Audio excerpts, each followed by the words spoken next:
उत्तराखंड के उत्तरकाशी में निर्माणाधीन सिलक्यारा सुरंग हादसे में 41 मजदूरों की सांसें अभी भी अटकी हुई है। सुरंग में फंसे मजदूरों को बाहर निकालने के लिए दिन रात रेस्क्यू ऑपरेशन चल रहा है। इस बीच राष्ट्रीय आपदा प्रबंधन प्राधिकरण यानी एनडीएमए ने प्रेस कॉन्फ्रेंस कर रेस्क्यू अभियान की मौजूदा स्थिति में देश को अवगत कराया है। एनडीएमए ने शनिवार को कहा कि उत्तराखंड में सिलक्यारा सुरंग में फंसे श्रमिकों को निकालने के लिए जारी बचाव अभियान में समय लग सकता है, क्योंकि ऑर्गन मशीन में बार बार खराबी आ रही है। एनडीएमए के सदस्य लेफ्टिनेंट जनरल सैयद अता हसनैन ने कहा कि अच्छी खबर यह है कि अंदर फंसे 41 मजदूर ठीक है, उनके पास सभी चीजें जा रही है। मजदूरों के परिजन भी आ गए हैं। मजदूरों ने अपने परिजन से बात की है। जहां तक बचाव अभियान का सवाल है, कुछ समस्याएं हैं जिनका हम सामना कर रहे हैं। ऑर्गन मशीन में क्षति हुई है और इसका कुछ हिस्सा बाहर नहीं आया है। ऑर्गन मशीन के उस हिस्से को बाहर लाने के लिए उन्नत मशीनरी की आवश्यकता है, जिसे भारतीय वायुसेना द्वारा हवाई मार्ग से लाया जा सकता है। ये जल्द ही सुरंग स्थल पर पहुंच जाएगा। वहीं एनएचआईए के सदस्य विशाल चौहान ने बताया कि हम 47 मीटर तक पहुंच गए। हमें अब 12 से 15 मीटर और जाना है। यह 10, 12 या 14 मीटर हो सकता है। हमें अब मैनुअल जाना होगा। ऐसी कई चीज़ें हैं जिनके बारे में भविष्यवाणी नहीं की जा सकती है, लेकिन हमारी पहली प्राथमिकता श्रमिकों को बचाना है। उधर उत्तराखंड के सीएम पुष्कर सिंह धामी ने उत्तरकाशी के सिलक्यारा में टनल रेस्क्यू ऑपरेशन का जायजा लिया। उन्होंने अधिकारियों से सुरंग में चल रहे राहत एवं बचाव कार्यों के संबंध में भी जानकारी ली। उन्होंने ऑर्गन मशीन की स्थिति के संबंध में जानकारी प्राप्त की। मुख्यमंत्री ने अधिकारियों को निर्देश देते हुए कहा कि पाइप में फंसे ऑर्गन मशीन को जल्द से जल्द हटाया जाए।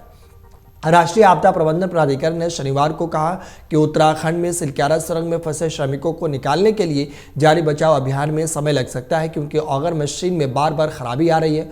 उन्होंने कहा कि फंसे हुए 41 श्रमिकों को बाहर निकालने के लिए अब लंबा ड्रिलिंग पर ध्यान केंद्रित किया गया है। बचाव कार्यों की प्रगति के बारे में मीडिया को जानकारी देते हुए एनडीएमए सदस्य लेफ्टिनेंट जनरल सैयद अता हसनैन ने कहा कि फंसे हुए श्रमिकों को बाहर निकालने में समय लगेगा, क्योंकि सब कुछ बहुत सावधानी से करना होगा।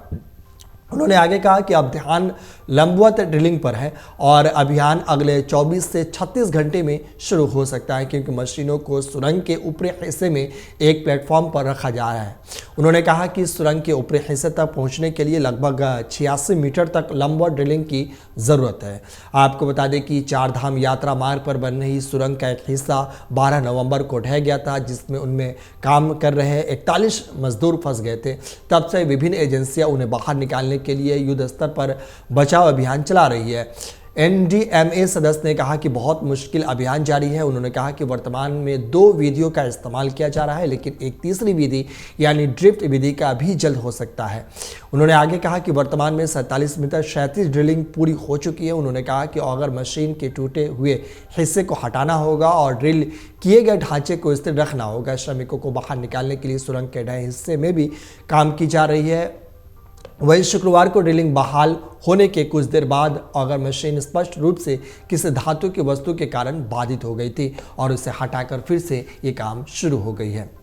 अगर आप ये वीडियो YouTube पर देख रहे हैं तो हमारे चैनल को सब्सक्राइब करें और बेल आइकन को दबाना ना भूलें। अगर आप Facebook पर ये वीडियो देख रहे हैं तो हमारे पेज को लाइक करें।